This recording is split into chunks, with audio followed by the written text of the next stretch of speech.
Welcome to MindWar Theory, the cognitive battlefield. This video introduces a personal opinion investigative framework focused on perception, attention, trust, identity, and behavior. We'll explore these concepts through the lens of First Amendment analysis and independent investigation.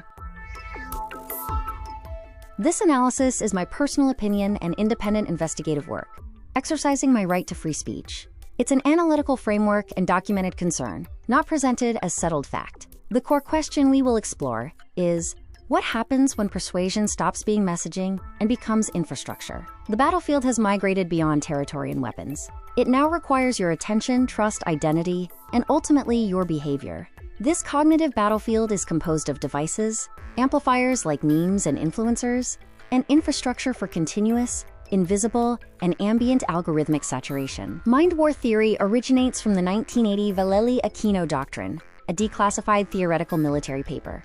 MindWar reframes conflict as control over sensory impressions to construct perceived reality, marking a strategic shift from traditional PSYOP as merely a support function to a strategic precondition.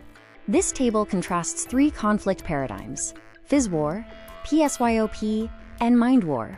MindWar's terrain is the mind and belief. Its method is perception conditioning, and the result is behavioral alignment, operating continuously and ambiently. Remember, this is an analytical and theoretical framework, not a statement of proven fact. Influence operates along a behavioral chain: awareness, understanding, attitude, preference, and finally, intent leading to behavior. LIPC targets conscious interpretation, while SLIPC operates below awareness through repetition, emotion, spectacle, status, belonging, fear, and algorithmic saturation.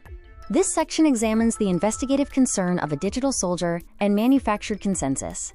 My analysis questions whether modern influence operations utilize layered human networks as force multipliers, ranging from command influencers to field ambassadors and digital infantry. As a case study, I examine TPUSA as a potential narrative operating system. My theory explores whether a youth political organization can function as a platform for behavioral alignment across campus, faith, and media ecosystems, considering its advisory nexus, professor watchlist, and faith pipeline.